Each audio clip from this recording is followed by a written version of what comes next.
प्रयागराज महाकुंभ के दौरान सास बहू के साथ हुआ गलत काम, उन्हें देखकर सबके पसीने छूट गए। यह कहानी गंगा मैया के चमत्कार की है, जिसने एक सास बहू के जीवन को पूरी तरह से बदल दिया। कैसे गंगा मैया ने एक स्त्री के सभी दुख दूर कर दिए। आप भी प्रयागराज महाकुंभ में जाकर अपनी इच्छाओं को पूर्ण कर सकते हैं और मनचाहे फल की प्राप्ति कर सकते हैं, क्योंकि गंगा मैया में एक बार डुबकी लगाने से मनुष्य के सभी पाप नष्ट हो जाते हैं। महाकुंभ मेला भारत का एक महान धार्मिक और सांस्कृतिक उत्सव है, जो हर 12 वर्षों में 4 स्थानों हरिद्वार, प्रयागराज, उज्जैन और नासिक में आयोजित किया जाता है। इसे दुनिया का सबसे बड़ा संगम माना जाता है, जहां करोड़ों श्रद्धालु गंगा घाट पर स्नान करने के लिए आते हैं। यह महाकुंभ भारतीय संस्कृति, अध्यात्म और आस्था का प्रतीक है, जहां साधु संत, अघोरी, नागा बाबा और लाखों श्रद्धालु अपनी धार्मिक मान्यताओं को साकार करते हैं। प्रयागराज महाकुंभ में हर ओर श्रद्धालुओं की भीड़, धूप में चमकती गंगा की लहरें, जगह जगह पंडालों में चल रहे भजन कीर्तन और नागा साधु और अघोरी साधुओं के मंत्रोच्चारण में ऐसा लगता है जैसे मन को शांति प्रदान कर रहे हो। सर्दी का समय था। इसी मेले में शीला और उसकी बहू मीनाक्षी भी पहुंची थी। मीनाक्षी की आंखों में अद्भुत चमक थी, लेकिन दिल में एक छिपा हुआ दर्द भी था। मीनाक्षी को संतान न होने के कारण सास हमेशा ताने देती थी और उसे मारती पीटती भी रहती थी।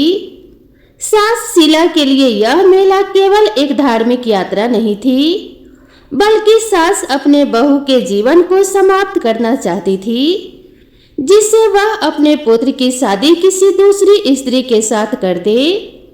मीनाक्षी ने अपनी सास के कहने पर मेले में जाने का निर्णय लिया।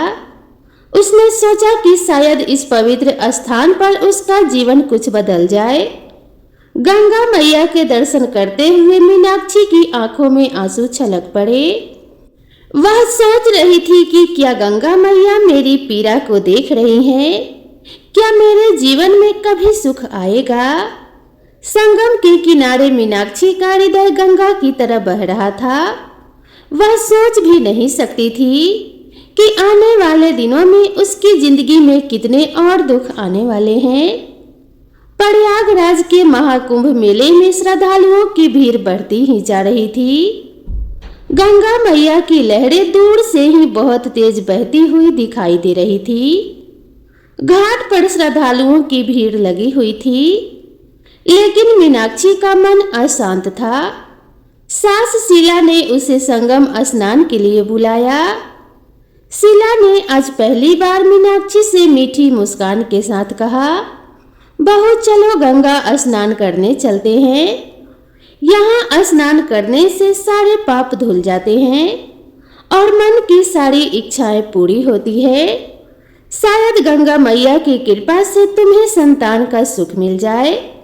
मीनाक्षी जानती थी कि सास की बातों में छिपा व्यंग और ताने उसे अंदर तक तोड़ देते हैं, फिर भी उसने सिर झुका लिया। वह गंगा मैया की शक्ति पर विश्वास करती थी और उसने सोचा कि शायद यह यात्रा उसकी जिंदगी बदल दे। शीला की आंखों में एक अजीब सी चमक थी। वह सोच रही थी कि अब इस बहू से छुटकारा पाने का समय आ गया है। वह मीनाक्षी को संगम के किनारे ले गई, जहां गंगा मैया बहुत तेजी से बह रही थी। वहां खड़े होकर शीला ने मीठे स्वर में कहा, बहू, गंगा में स्नान करने से तुम्हें पुत्र की प्राप्ति होगी। चलो डरो मत, मैं यहीं पर खड़ी हूँ। तुम जाओ और गंगा में स्नान कर लो। मीनाक्षी के मन में एक अजीब सा डर लग रहा था। गंगा की लहरें आज बहुत तेज थी और पुलिस बार बार श्रद्धालुओं को चेतावनी दे रही थी कि आज गंगा मैया में कोई भी प्रवेश ना करे। लेकिन सास ने बहू को बार बार धमकी देते हुए कहा जल्दी करो, तुम्हारी जिंदगी का कल्याण इसी में है। डरी सहमी मीनाक्षी ने सास की बात को मानकर गंगा की ओर कदम बढ़ाए। उसकी आंखों में आंसू थे और दिल में गंगा मैया से प्रार्थना। वह सोच रही थी कि अगर मेरा अंत यही है तो हे गंगा मैया मुझे शांति देना, मैं आपके अंदर ही अपने जीवन का त्याग कर दूंगी। शीला की आंखों में कुटिल मुस्कान थी। उसने सोचा कि आज इस बोझ से छुटकारा मिल ही जाएगा। गंगा के तट पर पानी की लहरें उफान मार रही थी। संगम पर हर तरफ पुलिस का पहरा था, क्योंकि गंगा की धारा उस दिन बहुत तेज थी। लाउड स्पीकर पर पुलिस बार बार श्रद्धालुओं को चेतावनी दे रही थी, आज गंगा का प्रवाह अत्यधिक तेज है, कृपया कोई भी गंगा में स्नान करने का प्रयास ना करे। सभी श्रद्धालु घाट से दूर रहे, लेकिन शीला के इरादे अटल थे। उसने मीनाक्षी से कहा, देखो बहू, पुलिस वाले कुछ भी कहते रहें, गंगा मैया के बिना हमारी पूजा अधूरी है। अगर तुम सच में संतान का सुख चाहती हो तो तुम्हें आज गंगा मैया में स्नान करना ही होगा। मीनाक्षी सहमी हुई थी। वह जानती थी कि गंगा की तेज धार कितनी खतरनाक हो सकती है, लेकिन सास की बातें और ताने उसके आत्मविश्वास को कुचल चुके थे। उसने कांपते हुए कहा, माँ जी, मुझे डर लग रहा है, गंगा का बहाव बहुत तेज है। शीला ने उसे डांटते हुए कहा, डरने से कुछ नहीं होगा। अगर तुम्हें पुत्र चाहिए तो गंगा मैया में डुबकी लगानी ही होगी। तुम यहाँ खड़ी रहकर मेरी बेइज्जती करोगी। डरी हुई मीनाक्षी ने सास की बात मान ली। उसके पैर कांप रहे थे, लेकिन वह धीरे धीरे गंगा मैया की ओर बढ़ने लगी। गंगा की लहरें मानो उसे अपनी ओर खींच रही थी। सास शीला उसे दूर से देख रही थी। उसकी आंखों में एक अजीब सी खुशी थी। वह सोच रही थी, आज यह मीनाक्षी इस गंगा में डूब जाएगी और मेरा घर इस बोझ से मुक्त हो जाएगा। मीनाक्षी ने गंगा में कदम रखा। वह डरी हुई थी, लेकिन उसकी आंखों में आंसू थे और दिल से वह गंगा मैया से प्रार्थना कर रही थी कि हे गंगा मैया, अगर मेरी जिंदगी का अंत यही है तो मुझे अपनी शरण में ले लो। जैसे ही मीनाक्षी ने गंगा की तेज धार में डुबकी लगाई, लहरों ने उसे अपनी चपेट में ले लिया। वह जोर जोर से चिल्लाने लगी और कहने लगी, बचाओ बचाओ। लेकिन शीला ने अपना मुंह फेर लिया और सोचने लगी, अब कोई इसे बचाने नहीं आएगा। और वह मन ही मन बहुत खुश हो गई। गंगा की लहरें मीनाक्षी को और गहराई में खींच रही थी। गंगा की तेज धार में मीनाक्षी डूबने लगी। उसकी चीखें संगम के शोर में कहीं गुम हो रही थी। पानी की लहरें उसे अपनी गहराई में खींच रही थी। मीनाक्षी ने अपनी आंखें बंद कर ली और आखिरी बार गंगा मैया से प्रार्थना की कि हे गंगा मैया, मुझे शक्ति दो और मेरी जान बचाओ। दूर खड़े लोग यह नजारा देखकर चिल्लाने लगे, लेकिन कोई गंगा की लहरों में जाने की हिम्मत नहीं कर रहा था। तभी एक बहादुर पुलिस वाला जो घाट पर ड्यूटी पर तैनात था उस ओर दौड़ा। उसकी तेज निगाहों ने देखा कि कोई महिला गंगा में डूब रही है। बिना एक पल गंवाए उसने गंगा की तेज धार में छलांग लगा दी। लहरों से लड़ते हुए वह मीनाक्षी के पास पहुंचा। मीनाक्षी का शरीर लगभग बेहोश हो चुका था। पुलिस वाले ने उसे कसकर पकड़ा और पूरी ताकत लगाकर किनारे की ओर खींचने लगा। लहरें मानो उसे रोकने की पूरी कोशिश कर रही थी, लेकिन उसकी हिम्मत और संकल्प अडिग थे। बहादुर पुलिस वाले ने अपनी जान पर खेलकर कुछ ही देर में मीनाक्षी को सुरक्षित किनारे पर ले आया। मीनाक्षी के फेफड़े में पानी भर चुके थे। पुलिस वालों ने उसे प्राथमिक उपचार दिया और उसकी जान बचा ली। यह सब देखकर शीला के चेहरे की खुशी गुम हो चुकी थी। उसकी आंखों में चिंता और क्रोध के भाव थे। वह मन ही मन सोच रही थी, यह पुलिस वाला बीच में क्यों आया? सब कुछ तो ठीक ही हो रहा था। लोगों की भीड़ ने पुलिस वाले की बहादुरी की तारीफ की। मीनाक्षी ने धीरे धीरे अपनी आंखें खोली और पहली बार देखा कि किसी ने उसकी जान बचाई है। उसकी आंखों से आंसू बह निकले। उसने कांपती आवाज में कहा, धन्यवाद भैया, आप मेरे लिए देवदूत बनकर आए हैं। पुलिस वाले ने मीनाक्षी की ओर देखा और कहा, मैया, मैंने तुम्हें बचा लिया है। आगे से किसी पर आंख मूंद कर भरोसा मत करना। अपनी जिंदगी की कीमत को समझो। शीला दूर खड़ी यह सब देख रही थी। वह गुस्से में बड़बड़ाई, इस पुलिस वाले ने मेरा सारा खेल खराब कर दिया। लेकिन उसके दिल के एक कोने में डर भी था। लेकिन उस रात जहां एक तरफ मीनाक्षी अपनी पीड़ा से गुजर रही थी, दूसरी तरफ सास शीला सोने गई तो उसे अजीब अजीब से सपने आने लगे। उसने देखा कि गंगा की लहरें उसे अपनी ओर खींच रही है और लोग उसे छोड़कर जा रहे हैं। यह गंगा मैया का पहला संकेत था कि न्याय की प्रक्रिया शुरू हो चुकी थी। अगले दिन प्रयागराज के महाकुंभ मेले में श्रद्धालुओं की भीड़ पहले से भी अधिक बढ़ गई। हर तरफ भजन कीर्तन और गंगा आरती का स्वर गूंज रहा था। मीनाक्षी के चेहरे पर एक अजीब सी शांति थी, लेकिन शीला के मन में बेचैनी थी। रात के डरावने सपने उसे लगातार परेशान कर रहे थे। शीला ने मीनाक्षी को घूरते हुए कहा, बहू, तुम हमेशा से मेरी जिंदगी में समस्या बनकर ही आई हो, लेकिन मैं तुम्हें सबक सिखाए बिना नहीं छोड़ूंगी। शीला अपने बेटे के साथ मीनाक्षी को मेले के भीड़ भाड़ वाले इलाके में ले गई।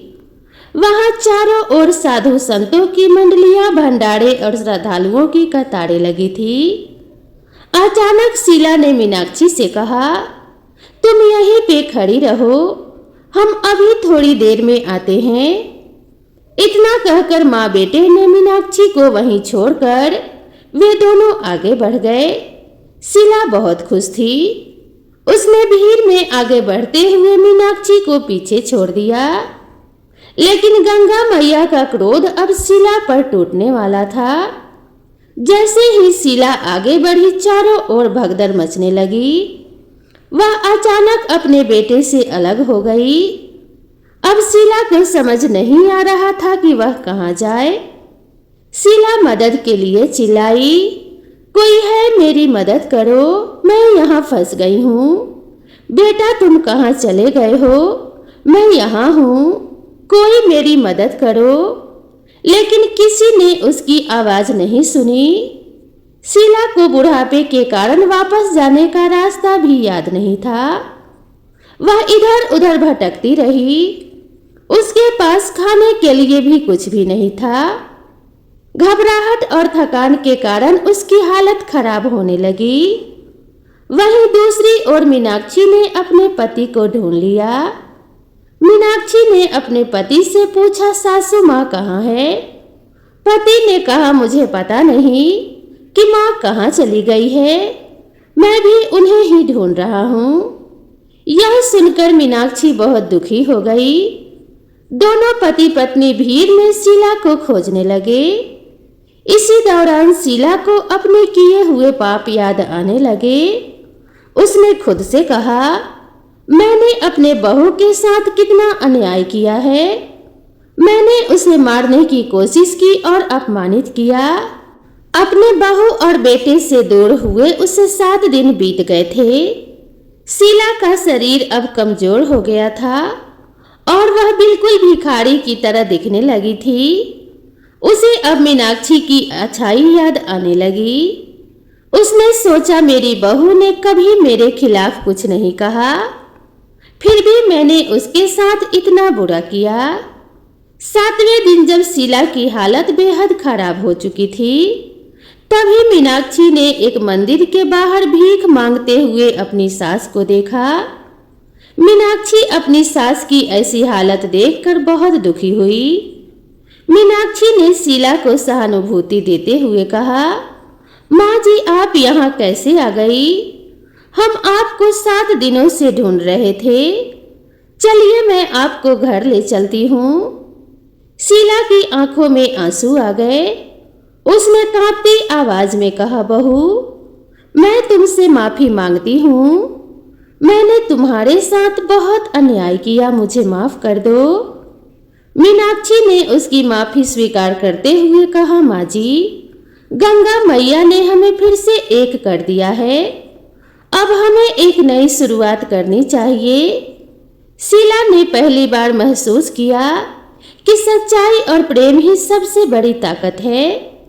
उसने मन ही मन गंगा मैया से क्षमा मांगी और सोचा, अब मैं अपने बहू के साथ अच्छा बर्ताव करूंगी। आज प्रयागराज महाकुंभ के अंतिम दिन का सूरज उग चुका था। संगम पर श्रद्धालुओं की भीड़ लगी हुई थी। गंगा आरती का स्वर मंत्रों की गूंज और चारों ओर बहती पवित्रता ने वातावरण को आध्यात्मिक बना दिया था। मीनाक्षी ने सास शीला को स्नान के लिए संगम घाट पर ले जाने का निर्णय लिया। शीला अब पूरी तरह से बदल चुकी थी। उसकी आंखों में पश्चाताप के आंसू और हृदय में बहू के प्रति आभार था। उसने मीनाक्षी से कहा, बहू मैंने तुम्हारे साथ जो भी किया उसके लिए मैं गंगा मैया के सामने माफी मांगना चाहती हूँ। तुमने मेरी जिंदगी बदल दी है। मीनाक्षी ने मुस्कुराते हुए कहा, माँ जी गंगा मैया दयालु है, वह हर किसी को माफ कर देती हैं। चलिए हम साथ में स्नान करते हैं। संगम के घाट पर पहुंचकर दोनों ने गंगा में डुबकी लगाई। शीला की आंखों में आंसू बह निकले। उसने गंगा मैया से प्रार्थना की कि हे गंगा मैया मुझे मेरे पापों के लिए क्षमा करें। मैं अपनी बहू के साथ हमेशा न्याय करूंगी। स्नान के बाद जब वे दोनों घाट से बाहर आई तो एक दिव्य साधु उनके सामने प्रकट हुए। उनका तेजस्वी चेहरा और गहन आंखें देखकर मीनाक्षी और शीला दोनों अचंभित रह गई। साधु ने मीनाक्षी की ओर देखा और कहा, बेटी तुम्हारा धैर्य और गंगा मैया पर विश्वास प्रशंसा के योग्य है। तुमने हर कष्ट सहते हुए भी अपनी सास का सम्मान किया। गंगा मैया ने तुम्हारी प्रार्थना सुन ली है। मैं तुम्हें पुत्रवती होने का आशीर्वाद देता हूँ। तुम्हारा जीवन अब खुशियों से भर जाएगा। यह सुनकर मीनाक्षी और शीला की आंखें खुशी से भर आई और उन्हें आश्चर्य हुआ, क्योंकि उन्होंने पुत्र न होने की बात तो साधु को कभी बताई ही नहीं थी। आखिर साधु को इस बात का पता कैसे चला? शीला ने साधु के चरणों में गिरकर कहा, धन्यवाद महाराज, आपने मेरी बहू को आशीर्वाद दिया। मैं आज समझ गई हूँ कि सच्चा धर्म और प्रेम सेवा में है, न कि अपमान और क्रोध में। साधु मुस्कुराते हुए वहां से अंतर्ध्यान हो गए। शीला ने मीनाक्षी से कहा, बहू मैंने तुम्हारे साथ जो भी अन्याय किया उसके लिए मुझे जीवन भर पछतावा रहेगा। अब मैं तुम्हारी माँ बनकर तुम्हारा साथ दूंगी। मीनाक्षी ने सास को गले लगा लिया। गंगा के तट पर यह मिलन मानो गंगा मैया का आशीर्वाद था। दोनों ने मिलकर नई शुरुआत करने का निश्चय किया। महाकुंभ से लौटने के कुछ ही महीनों बाद मीनाक्षी ने एक सुंदर पुत्र को जन्म दिया। घर में खुशियों की लहर दौड़ गई। सास शीला की आंखों में खुशी के आंसू थे। उसने अपने पोते को गोद में लेते हुए मीनाक्षी से कहा, बहू यह सब तुम्हारे धैर्य और गंगा मैया की कृपा का परिणाम है। मैं अपने पापों के लिए हमेशा शर्मिंदा रहूंगी। मीनाक्षी ने अपने सास के हाथों को थामते हुए कहा, माँ जी गंगा मैया ने हमें यह सिखाया है कि सच्चा प्रेम और विश्वास हर मुश्किल को पार कर सकता है। अब हमें साथ मिलकर इस परिवार को खुशियों से भरना है। शीला ने बहू को गले लगाया। उनका रिश्ता अब सास बहू से बढ़कर माँ बेटी जैसा हो गया था। तो दोस्तों, आप सभी को यह कहानी और यह वीडियो कैसी लगी कृपया कमेंट करके ज़रूर बताएं।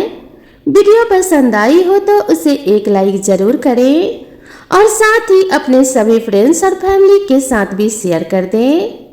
तो दोस्तों, कमेंट बॉक्स में हर हर गंगे लिखना ना भूलें। तो मिलते हैं इसी तरह की नेक्स्ट वीडियो में, तब तक के लिए नमस्कार।